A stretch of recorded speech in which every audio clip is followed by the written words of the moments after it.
Eccoci di nuovo su Radio Indipendenza, come abbiamo preannunciato, abbiamo qui negli studi virtuali della nostra radio Doddore Meloni, leader di Maluentu. Ciao Doddore, grazie per essere venuto. Ciao a te e a tutti i tuoi ascoltatori. Allora, il tema di oggi, l'abbiamo detto già in precedenza, è la convergenza nazionale, quindi questa novità nel mondo indipendentista, questa occasione storica di confronto fra i militanti indipendentisti delle organizzazioni Progress, Maluentu, Sardegna Nazione e Ammanca Pros Indipendenza. Ti faccio la stessa domanda che ho fatto a Cristiano Sabino e a Bustiano Cumpostu. Come vedi questo tipo di fermento e quali sono gli sbocchi politici che può avere? Gli sbocchi sono ottimi per tutti, però quando hai cominciato a parlare di convergenza dobbiamo mettere puntini sulle i, perché la convergenza non incomincia a Chiesi. La convergenza nazionale, la prima proposta è stata fatta e tenuta a San Gavino, Monreale, nel ristorante di Mauro Senis. Dopo, ed era la prima volta che erano venuti quelli di Ammanca. Poi si è fatta quella riunione lì a Chiesi in cui abbiamo cominciato a buttare le basi sulla convergenza nazionale, fra i quali c'era anche Gavino Sale. C'ero io, Bustiano, Ammanca, qualcuno di Progress, era venuto Francesco Sanna e Gavino con Bustiano. Per cui dopo siamo andati avanti, questo ve lo sto spiegando per amore della verità, certo, che tutto sia corretto, perfetto o meno. Quando poi ci siamo riuniti di nuovo, Gavino non c'è stato, c'era stata la riunione, però lui aveva detto che non era interessato alla faccenda e abbiamo proseguito io, Cristiano Sabino, Bustiano e due di Progress, per cui qualcuno, anche voi stavate nicchiando, poi io a forza di discutere con alcuni di voi avevate mandato a Cristiano Vellutti con Alberto Pintus, per cui abbiamo cominciato le discussioni che si sono tenute giorno dopo giorno. Quello che tu chiami nicchiare ovviamente è una discussione profonda che c'è all'interno del nostro partito quando si prende una decisione qualsiasi, e in questo particolare frangente la decisione di intraprendere un progetto di convergenza nazionale o di convergenza indipendentista, che dir si voglia. Però a parte, giustamente tu hai fatto una collocazione storica degli eventi che è giustissimo aver fatto, quali sono secondo te le prospettive attualmente? Le prospettive ci sono, benissimo, perché già aver incominciato a parlare è un successo, aver messo dei punti un altro successo, ma questi successi che sono solo sulla carta costano sempre su concetti personali e individuali. E cioè, in poche parole, cosa voglio dire con questo? Che il dramma che c'è in Sardegna sul fatto degli indipendentisti è derivato proprio da queste cose, in cui tutti diciamo la stessa cosa, tutti siamo d'accordo sulla stessa cosa, però in certi momenti storici siamo uno contro l'altro, tutto qua. Ecco, non ritieni che questa fase dei momenti storici in cui siamo uno contro l'altro sia superata e che sia arrivato invece il momento in cui le differenze anche di visione della società, le differenze di forma organizzativa che ci sono tra i partiti indipendentisti in questa fase possono diventare un arricchimento anziché ragioni di conflitto? Sì, dovrebbe essere così, ma io ti faccio l'esempio, per esempio. L'esempio nell'esempio, vada bene. Quando noi abbiamo cominciato a discutere sulla convergenza, io avevo detto se c'era la possibilità di fare la storia del referendum, perché tutti si dimenticano che io il referendum l'ho incominciato 2 anni fa, invitando a tutti, ma non solo, ne parlavo ancora prima. Tutti mi hanno detto queste parole, che ognuno di noi poteva fare una cosa che voleva senza chiedere agli altri. Mi segui? Certo. Ti seguo io e ti ascoltano tutti i nostri ascoltatori. Cosa vuol dire tutto questo? Vuol dire una cosa semplicissima. Che quando io nel mese di novembre, i primi di novembre, avevo cominciato a scrivere su Facebook che avevo dovuto ricominciare a raccogliere le firme per il referendum, tutti sono stati zitti. Tutti sapevano che era sempre il mio pallino, questo qui, e nessuno ha detto nulla. però io ho fatto questo, soprattutto veramente per le cose delle femmine, è scoppiato putiferio. Tutti immancabilmente si sono dimenticati un particolare enorme, gigantesco, e te li elenco. Per esempio, quando i Progress hanno incominciato le storie del cerchio verde per l'articolo 9, che oltretutto era un cavallo di battaglia anche nostro, di tutti gli altri, perché ne avevamo addirittura parlato, 10 di novembre, con Cappellacci, nella riunione che c'era stata lì con lui, dei movimenti e dei partiti indipendentisti.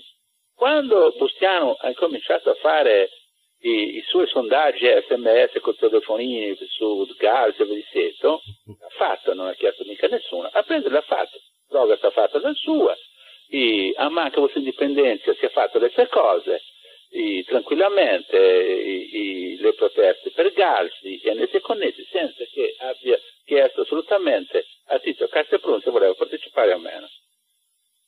Quando l'ho fatto io si è scatenato un casino, e cioè, in poche parole, tutti si sentivano autorizzati a dire che non erano stati invitati, mentre invece erano stati tutti invitati, tutti lo sapevano, nessuno aveva parlato. Per cui, cosa sta a significare? Che da noi non è vero che c'è questa unità di intenti, che ognuno in certi momenti pensa che è più bello, che deve fare la mosca cocchiera, che deve fare questo e quest'altro. Perciò la convergenza va bene ed è giusta ed utile, è necessaria perché l'aspettano tutti, che in certi momenti ci sia una piccola riflessione. Continuando su questa base, per esempio, adesso uno guarda in Facebook e dice convergenza nazionale, su Parisi Marletta è sparito. E chi è che ha avuto il potere di farlo sparire? Chi è che in questi rimanenti, gli altri tre movimenti, si sentono autorizzati a scrivere che Parisi Marletta non c'è più? Chi mi ha chiesto a me di loro se ci stavo o non ci stavo? Io li sfido a tutti e tre. Sfido Progress, perché io, Alberto, c'ha tutto ciò, i miei messaggi, tutto scritto, perché c'è scritto, dove dico che io sono d'accordo con questa convergenza, come testimone. Bustiano addirittura l'ha messo anche in quell'attacco che ha fatto per il referendum, ha detto, chiaro e netto, che non vuole assolutamente rompere con Parisi e Maluento questa convergenza. Chi rimane, che nessuno sa cosa, rimane a Manca, questa indipendenza. Cosa vuol dire? Che se quando tu hai il coraggio di postare una scritta o dire che questa convergenza è solo di questi tre, io che sono da questa parte, che sto parlando adesso con te, cosa devo dire? Dov'è questa convergenza? Dov'è l'unità di intenti quando c'è qualcuno che in teoria vuole imporre a tutti gli altri il suo pensiero, che poi oltretutto è proprio pensiero unico, a tutto il resto del movimento indipendentista in Sardegna? Queste sono delle cose che alla fine dei conti devono essere valutate in senso politico. Non so se mi sono spiegato. Ti sei spiegato benissimo e credo che sia doveroso da parte mia darti una risposta e te la do rappresentando l'esecutivo nazionale di Progress. Io sono convinto che noi siamo convinti che la presenza di Maluentu all'interno della convergenza nazionale sia indispensabile. E lo dimostra il fatto che tu sei sulla radio di Progress in questo momento. Ti prego di non dimenticartelo perché io ti ho invitato in una trasmissione sulla convergenza. Ho invitato te, ho invitato Bustiano Compostu e ho invitato Cristiano Sabino. Quindi credo che dal punto di vista di Progress la risposta sia chiara già con la trasmissione che è andata in onda venerdì e che è andata in onda oggi, dove ci siete tutti e tre, compreso il nostro rappresentante che era Bobo Rebussa, ho scelto di intervistare lui. Detto questo, io non posso ovviamente rispondere per Cristiano Sabino che rappresenta... D'accordo con te.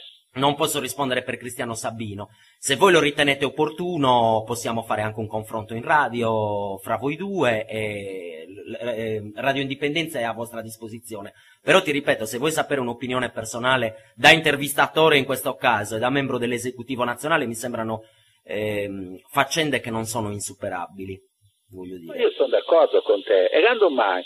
Io sono talmente d'accordo con te, lo sai benissimo, che quando io sono stato invitato in un posto, sono andato, mentre altri magari non sono manco andati. Perché? Perché ho il massimo rispetto di tutti gli indipendentisti che sono in Sardegna e anche di tutti i sardi, per cui non è che io non dialogo con te, mi fa piacere parlare con te, come mi fa piacere parlare con tutti gli altri, perché uno scambio di idee fra noi è sempre utile per tutti, anzi la gente è contenta quando ci vede insieme, è questo che chiede la base.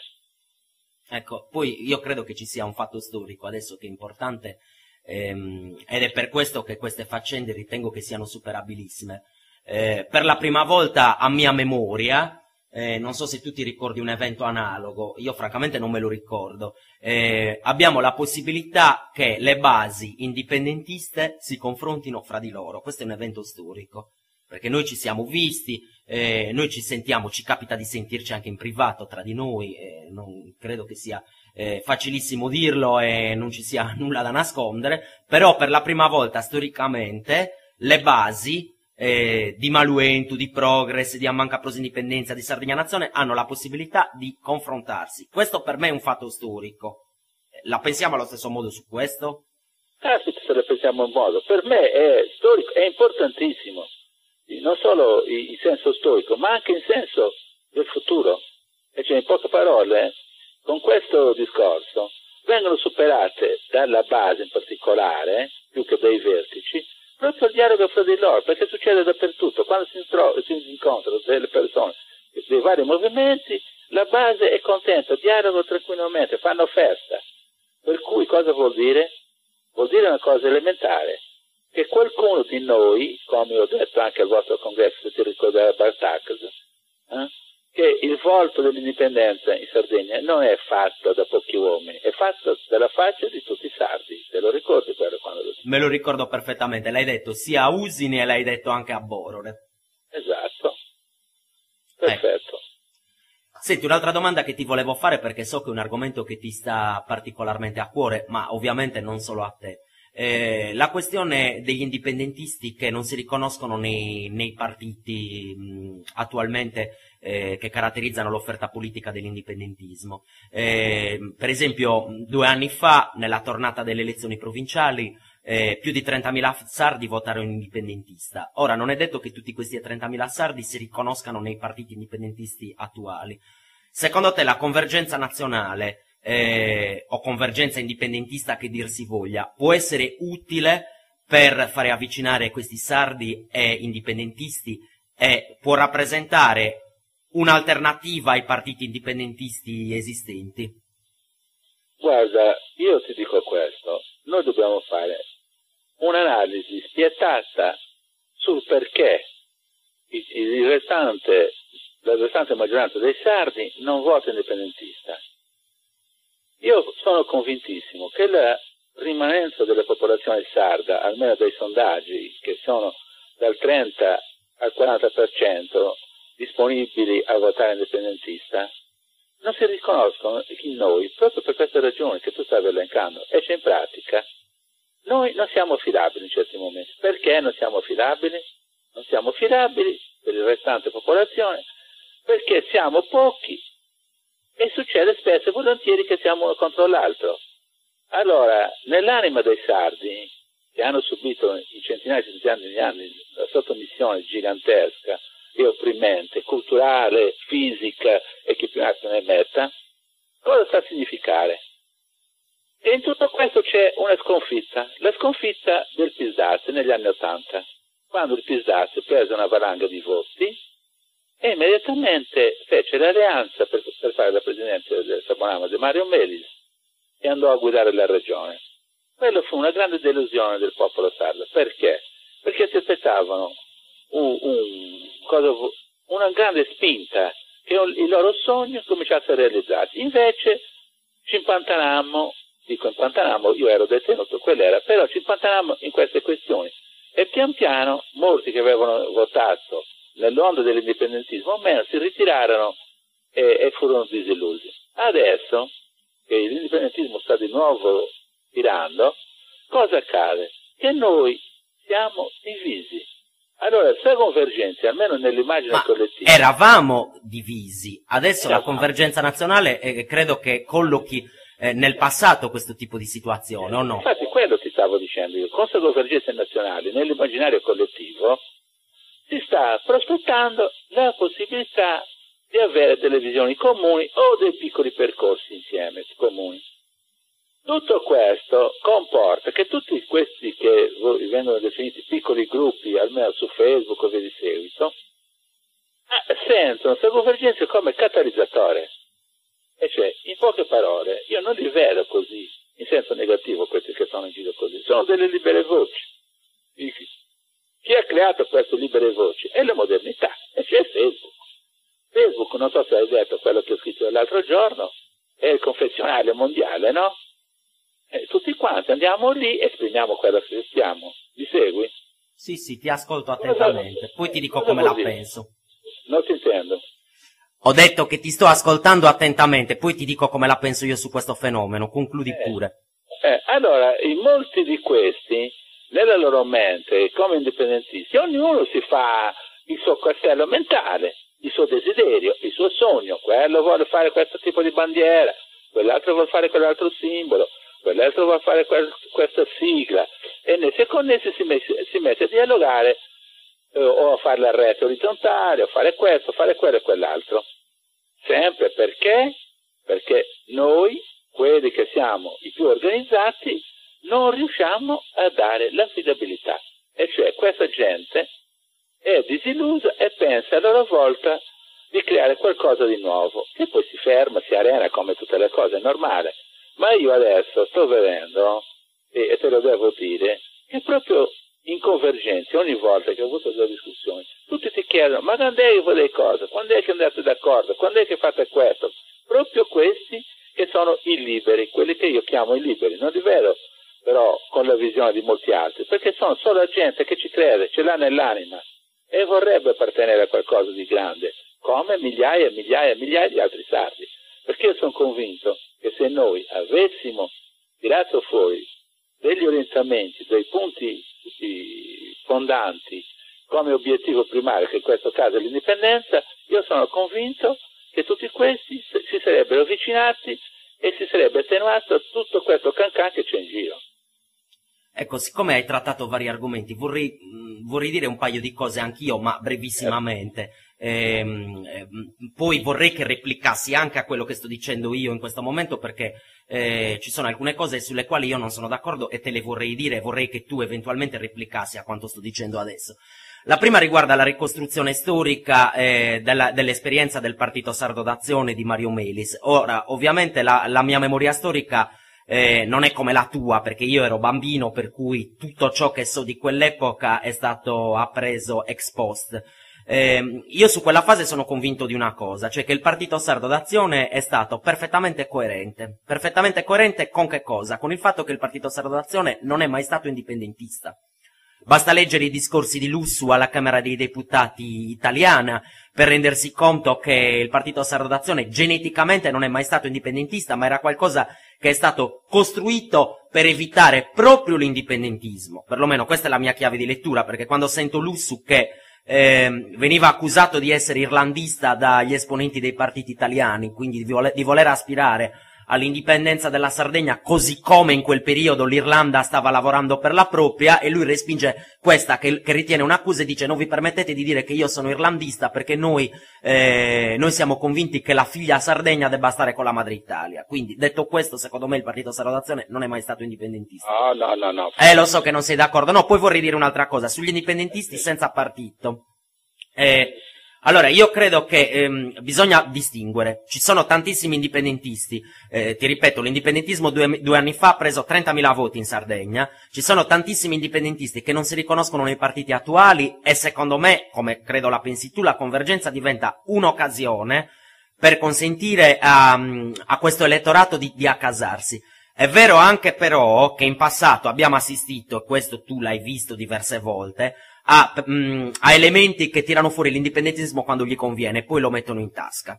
E questa è una cosa alla quale abbiamo assistito tantissime volte, cioè l'indipendentismo ad un certo punto è diventato una moda, persino Soru c'è stato un periodo che sembrava quasi indipendentista, e poi era il fondatore di un partito italiano. Quindi io dico semplicemente che da questo punto di vista bisogna essere un po' vigili, nulla di che. Vorrei sentire la tua replica su questi due punti che ho elencato. Siamo da quello che hai detto tu. Tu hai ragione perfettamente quando dici che Lusso e tanti altri non erano indipendentisti. Perfetto, giusto. Ma dal 1974 io e altri, quando venne buttato fuori dal partito Benzepilio, cosa successe? Successe che noi cominciamo a operare dentro il partito per portare all'indipendenza, che il partito cambiasse strada e arrivasse direttamente all'indipendenza. Ci siete riusciti? E certo che ci sono riusciti. Il sottoscritto, in prova contraria, il 7 di dicembre del 1981 portò all'approvazione, perché era presidente della riforma statutaria, e vincemmo noi perché tutte le mozioni erano indipendentisti. Per cui a Porto Torres il giorno, e di Gannao cosa diceva quell'articolo 1, era di una semplicità estrema, nada da dice. Su partito usato d'azione si prefigidi, se ci votai solo per usare da indipendenza. Questo era, basta. Non c'era altro, quello era l'articolo 1. Il famoso articolo 1, quello che si è rifatto anche quell'avvocato di Macomere proprio a Borore. Io gliel'ho detto, che stava parlando con quello che aveva portato all'approvazione quello. Furono anni difficili, la prima volta che incominciammo a spostare tutto l'asse indipendentista fu nel congresso di Oristano del 1979, per cui il partito Sardo d'Azione aveva fatto il suo percorso, era passato da autonomista e poi era diventato chiaramente indipendentista, suffragato proprio dall'articolo 1, che poi nel tempo, se tu mi dici che col tempo poi l'hanno riannacquato di nuovo, allora io concordo pienamente con te. Ma oggigiorno nel partito Sardo d'Azione, a me, io sono sempre diretto e sincero su questo, non ho roba, scheletri nell'armadio, mi piace la correttezza. Cioè, nel partito Sardo d'Azione c'è una componente indipendentista. Quello sicuramente. E c'è una componente di opportunisti, quelli che tu hai elencato prima, perché quella è sempre stata una carenza nel partito Sardo d'Azione. Nel partito Sardo d'Azione c'è sempre stata la possibilità degli arrampicatori, di quelli che volevano utilizzare queste cose, di poterci montare sopra per i loro comodi, e su quello non ci sono i santi che tengono, è la pura verità. Però quando si parla di queste cose noi dobbiamo dire che anche lì c'è una componente che poi sarà quella che prevarrà, perché la mozione ed Arborea l'hanno ripresa 2 anni fa, che era quella dell'opzione indipendentista, per cui anche in mezzo a loro c'è un grosso fermento, perché io lo vedo tutti i giorni quando mi chiamano, perché molti di questi i sardisti indipendentisti stanno raccogliendo firme per il referendum, per cui te lo dico proprio da prima mano. Per cui l'altro che tu stai dicendo sul discorso che secondo Vergenza poi va bene, che gli indipendentisti hanno preso quei voti o meno, ma quei voti sono 1/10 della potenzialità che ci abbiamo. L'hai visto questo sondaggio dell'Unione? Sì, l'ho visto. Ecco, cosa vuol dire questo? Che c'è un altro 25% di sardi che sono indipendentisti perché non si ritrovano in noi. Perché non si ritrovano in noi? Quella è la domanda primaria che dobbiamo porci, come l'ho detto prima. Perché c'è un sacco di gente che non ha in noi la fiducia? Questo è il quesito, questo è il punto.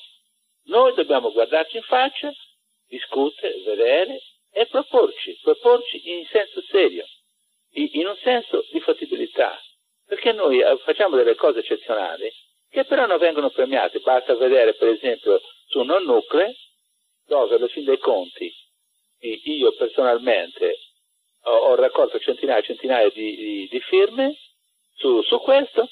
Tutti i sardi sono andati a votare e hanno votato sul non nucleo, ma i movimenti indipendentisti che hanno lavorato, contribuito e dato l'anima per questo non sono stati premiati, anzi addirittura hanno regredito. Vabbè, chiaro, perché i media italiani cosa pensi? Credo che non sei affatto sprovveduto e sai benissimo che i media italiani non possono mica premiarci per una cosa del genere e darci visibilità, non trovi? Ma non è che i mass media ce l'hanno data la visibilità. Ma insomma... Vabbè, qua apriremo, insomma, fino a un certo punto. Io mi ricordo che c'erano tutti i politici dei partiti italiani che sono saltati sul treno quando era già partito da un pezzo. Mi ricordo persino di Mauro Pili, non so se te lo ricordi tu, ma sicuramente non me lo ricordo, ma quello che noi dobbiamo chiederci è proprio questo. Perché in certi momenti storici questi si travestono da noi, da indipendentisti? Per quale motivo? e prendono i voti. Perché alla fine dei conti loro, quando si propongono, quando discutono, quando parlano, per molti sardi sono più affidabili di noi. È un paradosso, però succede. Succede perché da parte nostra i sardi vorrebbero che noi fossimo come cosa fossimo, un assurdo, no? Visto che qualcuno in Facebook ha messo delle cose, delle falangi macedoni e via di seguito, e molti sardi vorrebbero che gli indipendentisti, che lottiamo per queste cose, fossimo più compatti. Cioè, è un fatto ancestrale questo, è un fatto nell'anima delle sardità, per cui immediatamente, vedendoci così, tendono di rimanere dove sono, perché si sentono più protetti.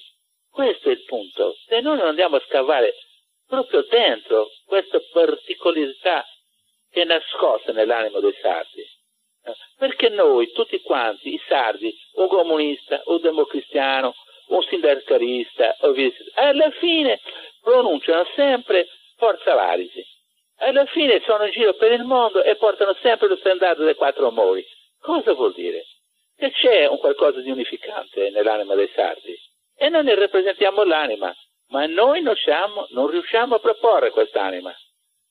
Hai capito dove vado a parare? Dov'è l'inghippo? Posso fare un discorso che magari non ti farà piacere, però posso fare una piccola provocazione, tanto siamo fra di noi e ce la possiamo anche permettere. Io sono su queste cose. No, una provocazione politica, ci mancherebbe. Poi ovviamente tu avrai modo di replicare, magari mi dirai che non ho ragione, anzi sicuramente mi dirai che non ho ragione. No, io non dico. La provocazione politica è questa, è anagrafica più che altro. Forse siete voi, vecchi indipendentisti, che non siete riusciti a fare questa operazione. Perché noi che siamo nati da un anno, vogliamo parlare di termini elettorali, noi abbiamo già 2 consiglieri provinciali, abbiamo una sfilza di consiglieri comunali, quindi noi probabilmente stiamo iniziando bene, non è che la responsabilità è un po' vostra. Non mandarvi a quel paese, vi raccomando. No, sto ridendo, ti immagini se io ti mando a quel paese. Mi è piaciuto invece questo, a me non mi ha provocato, mi hai dato una palla da gol. Vai. Ascolta, tu non sei nato un anno, tu arrivi da IRS. E oggi sei Progress, per cui l'hai detto prima, dal 2004 che stai combattendo. No, attenzione, non tutti quelli che oggi fanno parte di Progress hanno fatto parte di precedenti esperienze politiche. Bene, comunque la maggioranza... Questa ci credo. Poi se vuoi parlare del mio vissuto politico possiamo parlarne, No, aspetta, che qui andiamo a puntualizzare. Scopriresti delle cose insospettabili, dai, comunque. In senso politico proprio.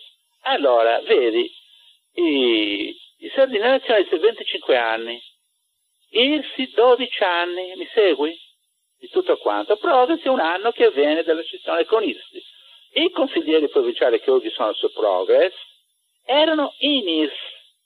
Per cui tutto questo cosa vuol dire? Non viene da una scissione, se vuoi ti spiego da che cosa viene, però andremo fuori tema. Fermati che io devo parlare adesso vai. Anche di me, che ho una certa età e che combatto.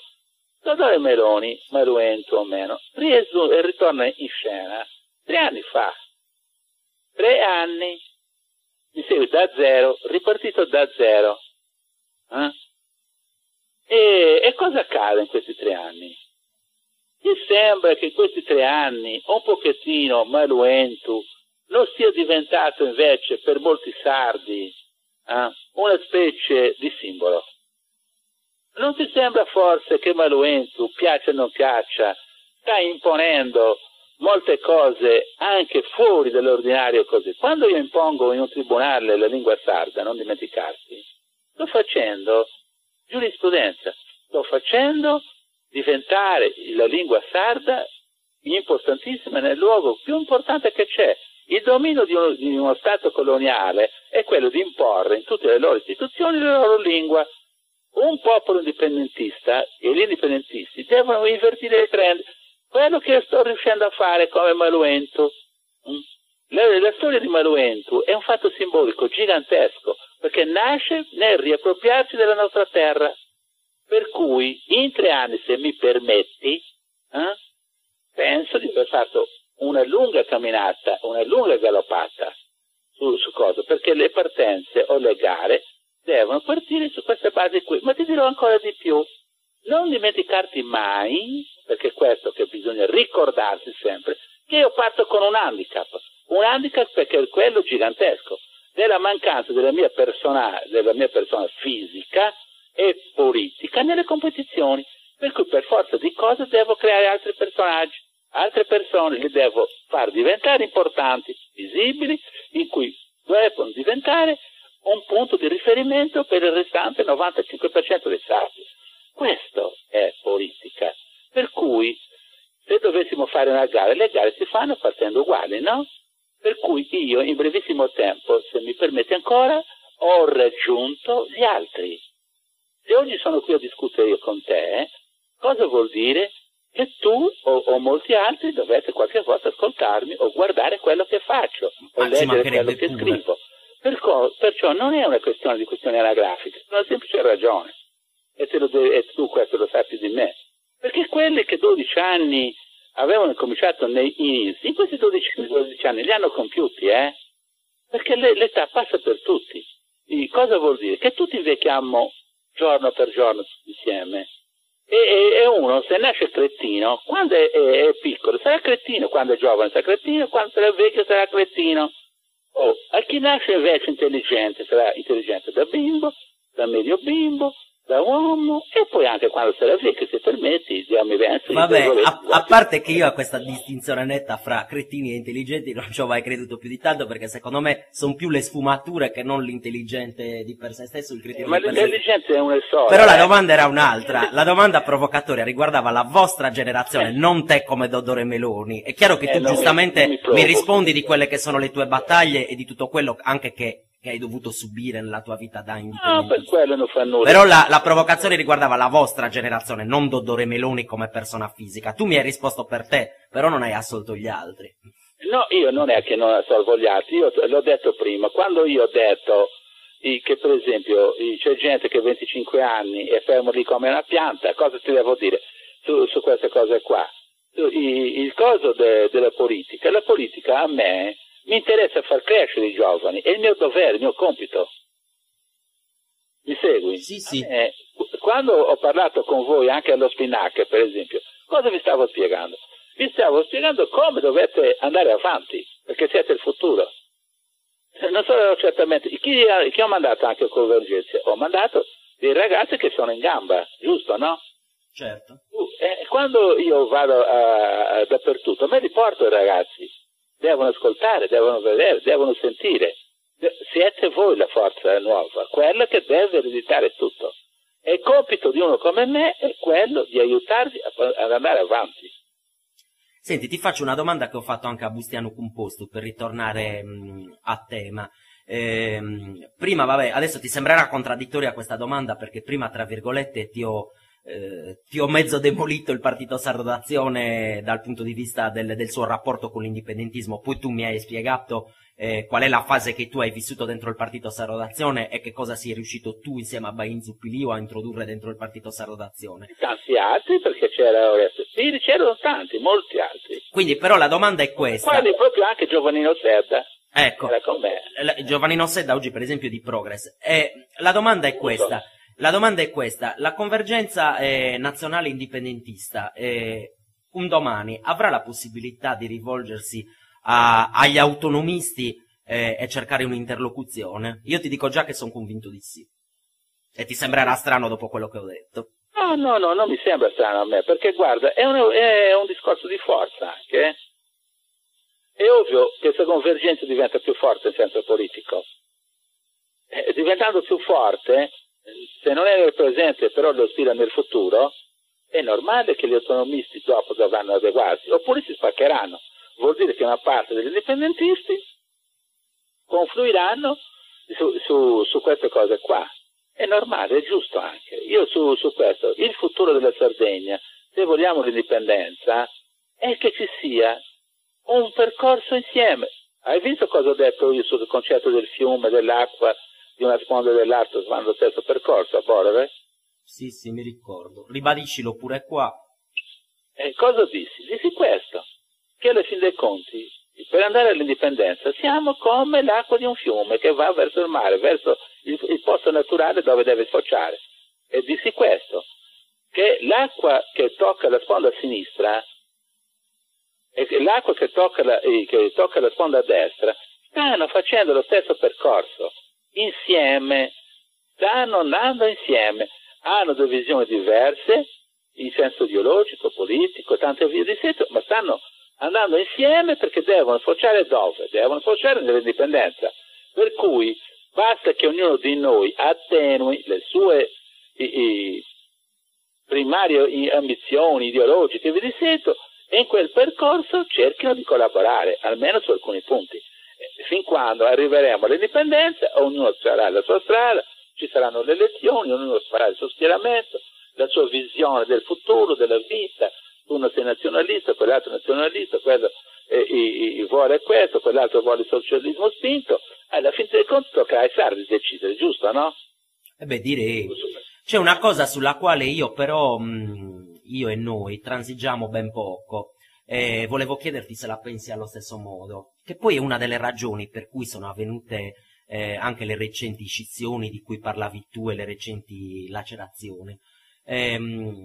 Ho fatto la stessa domanda a Cristiano Sabino e a Bustiano Cumpostu e hanno concordato con me su questo punto, ma ovviamente se non concordi puoi dirlo tranquillamente, che riguarda la possibilità che qualche movimento sedicente indipendentista si vada ad accasare con gli schieramenti italiani di centrodestra e di centrosinistra, e ti posso dire con molta franchezza che chi fa operazioni del genere per me non è indipendentista, eppure io sono uno di quelli che ha grosse difficoltà a digerire chi vuole rilasciare patenti di indipendentismo, però sinceramente quando qualcuno dice di essere indipendentista e si va ad alleare con i partiti di centrodestra e di centrosinistra, mi viene voglia di fargli il pollice avverso. Cosa ne pensi di questo?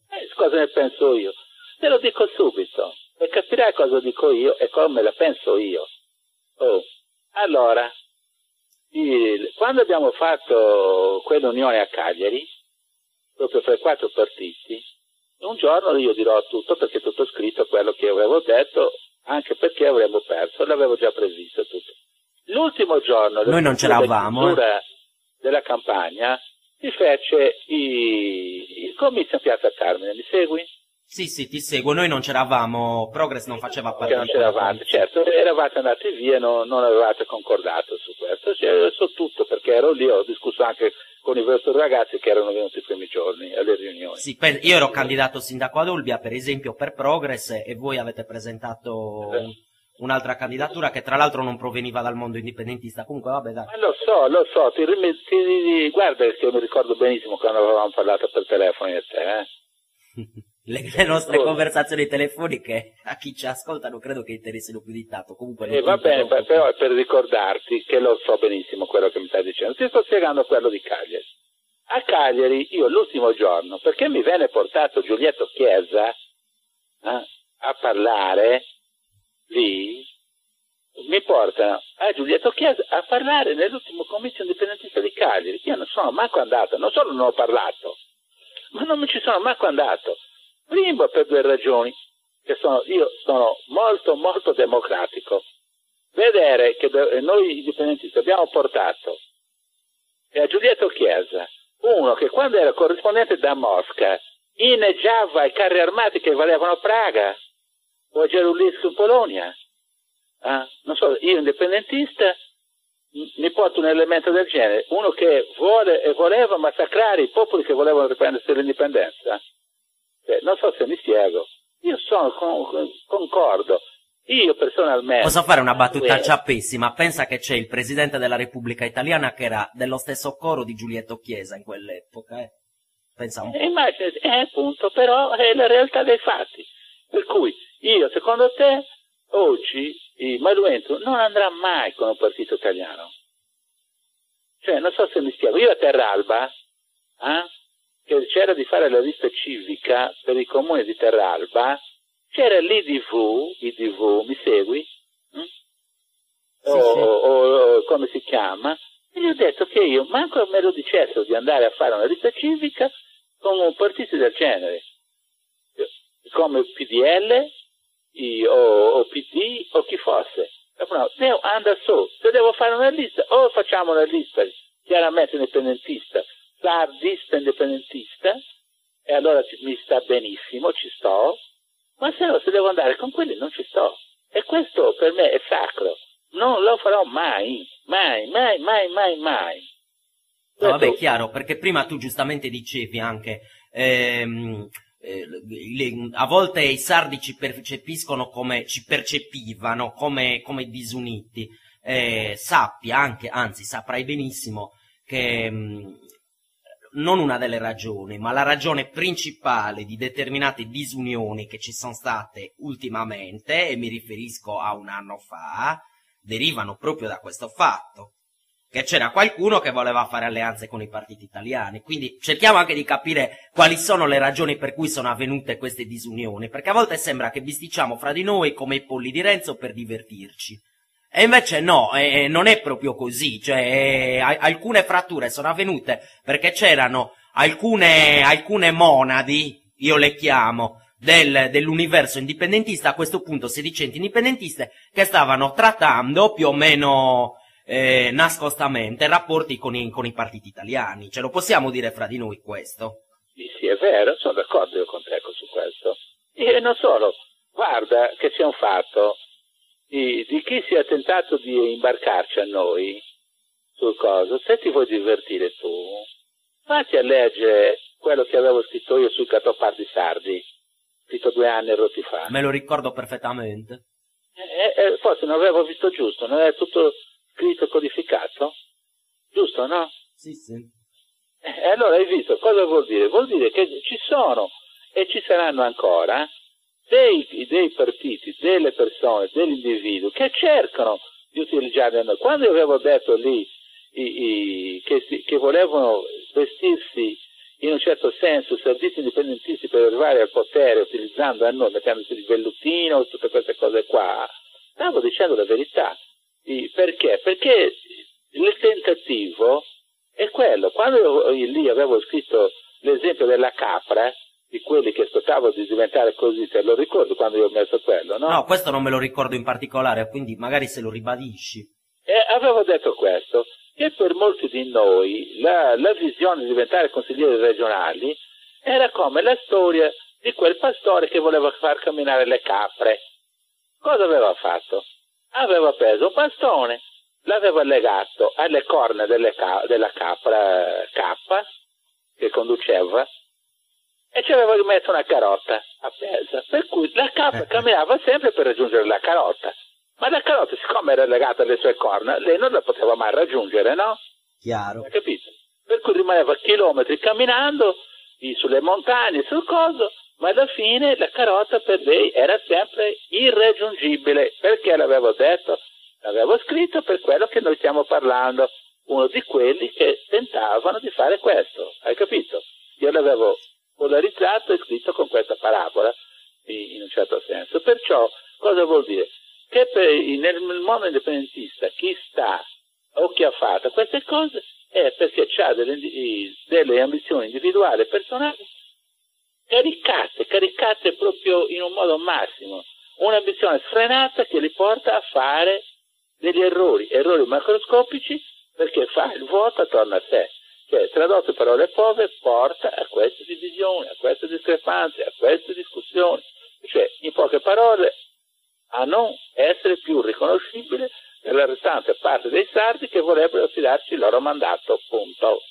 Chiaro, ma probabilmente basta semplicemente non averci nulla a che fare con personaggi del genere. Io ti faccio un esempio chiarissimo. Vabbè, io il velluttino non l'ho mai portato, più che altro quando ero ragazzino amavo di più le borchie da metallaro e i capelli lunghi, ognuno ovviamente ha le sue epoche, però io quando ero candidato per la lista civica di Progress qua a Olbia, il centro-sinistra ci contattò per fare un'alleanza, ma lo sanno tutti, è una cosa risaputa, e ci contattò in particolare Gianni Giovannelli, che è l'attuale sindaco di Olbia. Io parlai con Gianni, che è una persona che stimo, perché io ritengo Gianni Giovannelli un galantuomo, non ho nessuna difficoltà a dire il contrario.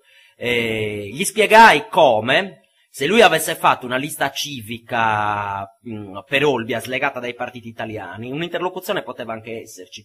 Lui ha fatto la classica lista civica di centrosinistra, lui era sostenuto dal partito di Fini, da Futuro e Libertà per l'Italia, da SEL, da Sinistra Ecologia e Libertà, e PD, Italia dei Valori, e poi c'era qualcos'altro di cui francamente adesso non ho memoria. E io gli ho spiegato che non c'era nessuna pregiudiziale nei suoi confronti, ma che era innaturale l'alleanza politica fra un movimento indipendentista e dei partiti italiani. Ma noi tutto questo l'abbiamo fatto e l'abbiamo detto alla luce del sole. Non siamo andati a tramare nelle segrete stanze e poi a negare di averlo fatto. Molti dei traumi che sono nati nell'indipendentismo negli ultimi anni nascono proprio da questo fatto qua. Lo vogliamo dire che negli ultimi anni, tra virgolette, abbiamo avuto qualche infiltrato? Ma può anche darsi che ci sia qualche infiltrato meno, però come ho detto anche altre volte, guarda, io su queste cose me ne guardo bene da pensare che siano reali, per una semplice ragione. No, un infiltrato politico, cioè uno che noi stiamo remando a settentrione e questo ti rema a meridione, poi fa finta di non averlo fatto. Tutto qua, non niente, beh, senza tirare fuori dietrologie, eccetera. Dimmi. Questo, sì, ma guarda, non abbiamo bisogno di infiltrati, passiamo a noi, e cioè la morale su queste cose qua è che noi, il problema degli indipendentisti è questo, secondo il mio più modesto punto di vista. Gli indipendentisti sono autoconvintosi che sono l'elite in Sardegna, coloro che capiscono quello che bisogna fare, quello che non bisogna fare, e tutti gli altri sardi sono degli handicappati. Non è così, perché altrimenti saremmo stati indipendenti già 40 anni fa, evidentemente.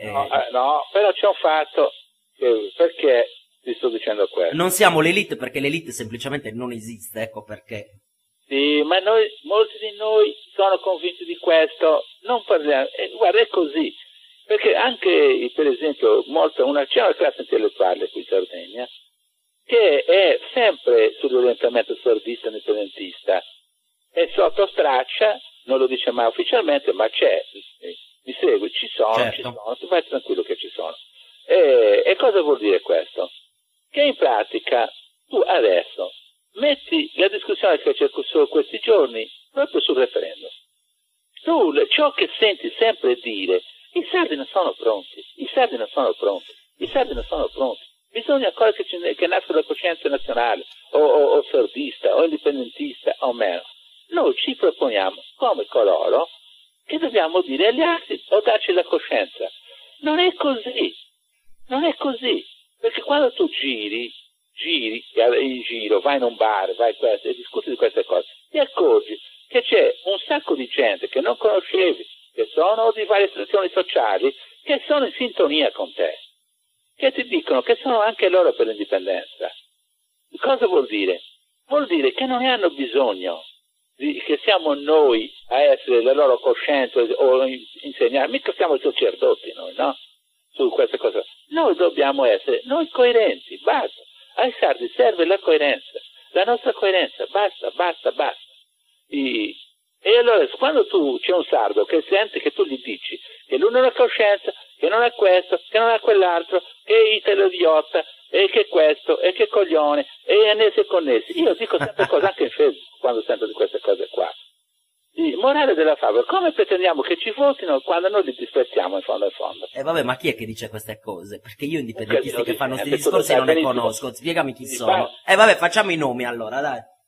Va bene, dai, abbiamo detto prima, c'è anche di convergenza, io non voglio fare i nomi, perché basta leggere tutti i giorni, tu guarda in Facebook, tutti i giorni, cosa diavolo ti trovi? La gente che è in convergenza. Allora, guarda, io per altri non posso parlare, a nome di altri non posso parlare. Ma ti posso dire, vuoi che ti dica perché Progress, per esempio, non è d'accordo su questa iniziativa, ma il fatto che non sia d'accordo, cioè, secondo me non determina una frattura insanabile, è una dialettica normale che c'è fra movimenti indipendentisti. Calma, io non sto dicendo del referendum che voi siete contrari. Aspetta, ti posso spiegare il perché brevemente. Sì. Perché noi siamo convinti che sia molto più utile un referendum per l'autodeterminazione gestito dall'ONU, quindi secondo le regole del diritto internazionale. Basta. Ma quello è sempre stato il mio cavallo di battaglia, ma quello, guarda, se tu leggi ciò che ho sempre detto io, ho detto questo, ma è vero, tu questo ci deve arrivare a gradi. in questa trasmissione adesso io non posso andare a spiegarti tutte le ragioni del perché tu ci perderete 5 minuti a capire quello che io ti vado a dire, e lo capirete mano a mano che andremo poi al referendum. No, guarda che lo capisco io, lo capisce anche chi ci segue, quindi tranquillo. No, io non ho detto che non lo capisci, ho detto che non te lo dico, ti ho detto che nel momento che te lo dico lo capiresti subito. È un po' diverso. Ecco, no, ma ne volevo approfittare di questa cosa. Cioè, allora, noi abbiamo due posizioni differenti sul referendum. Progress ha una posizione, Maluentu, che ovviamente ne ha un'altra perché Maluentu l'ha promosso il referendum. Cioè, secondo me è normale che ci sia una dialettica del genere. Io non la trovo una tragedia. Perché tu hai detto una cosa che è la mia. Tu hai detto sulle cose dell'ONU, tu l'ho sempre scritto io, prima che Progress esistesse.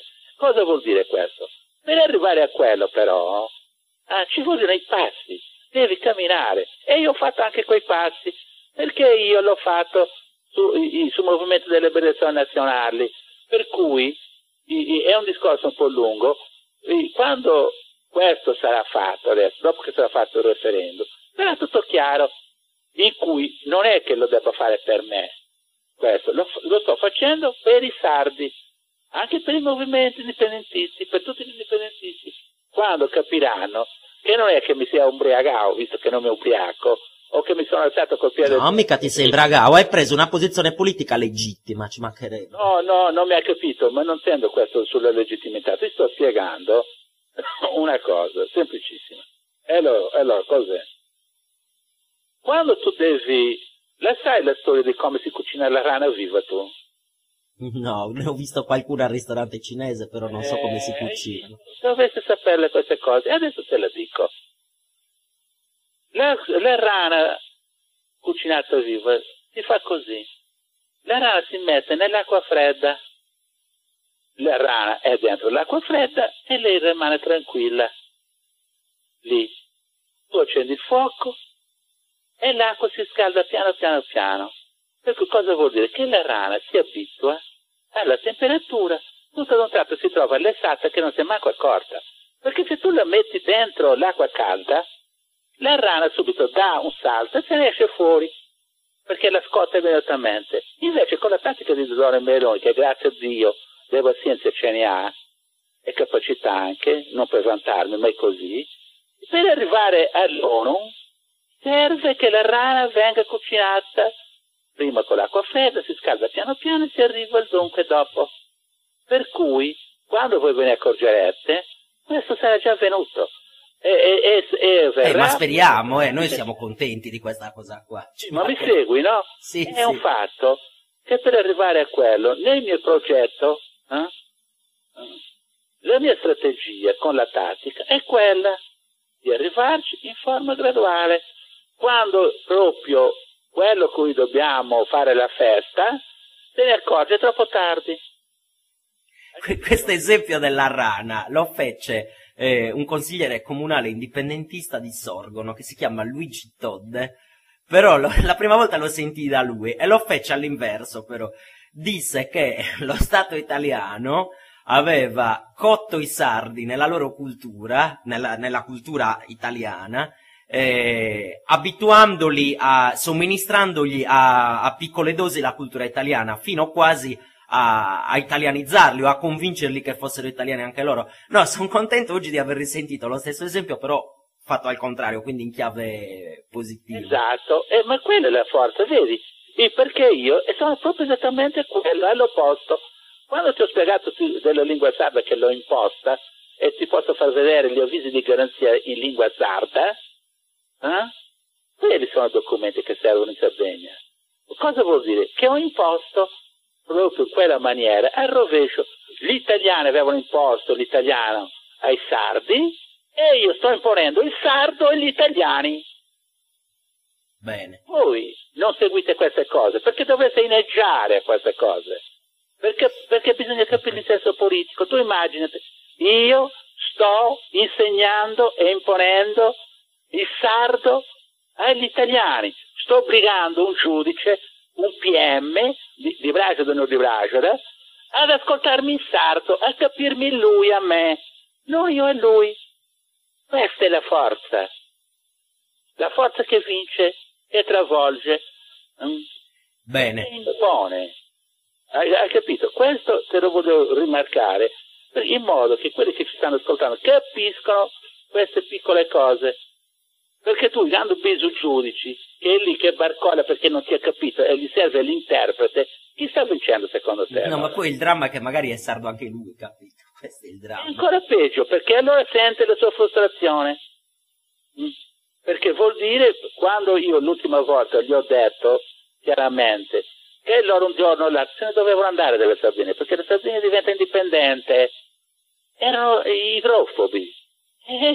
Ma anche se erano idrofobi, dovevano sottostare a quello che dicevo io su questo, e tu non puoi immaginare la soddisfazione di chi c'era lì ascoltando, giornalisti, avvocati e via di seguito, perché vedere a loro che devono sottostare a te, e guarda che quello della lingua è una cosa importantissima. Quando io scrivo tutti i giorni senza limbe, non repubblica o no popolo, è quello. Poi voglio chiamare 30.000 lingue, su francese, su inglese, su tedesco, quello che ci pare piace o no. Certo, noi siamo per il plurilinguismo, figurati, la posizione allora, di Progress è abbastanza nota. Però, poi, voglio fare sollevare le frasi, però la lingua la dobbiamo rimettere su questo, anche se non ci serve, non fa niente. Tutte le lingue dobbiamo rimettere. Allora, quello è normale.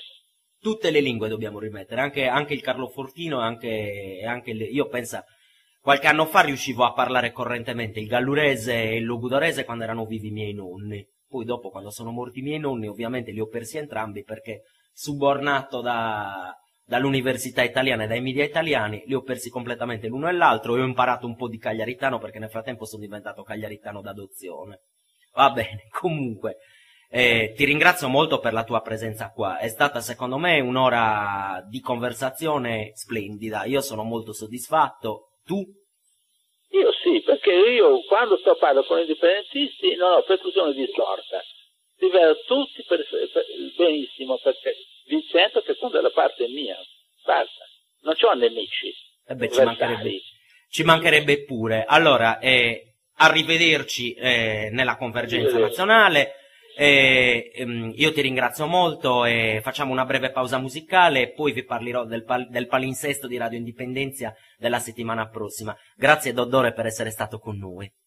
Ringrazio i tuoi ascoltatori e tutti gli indipendentisti e anche gli altri sardi. Ciao ciao. Ci sentiamo dopo una breve pausa musicale.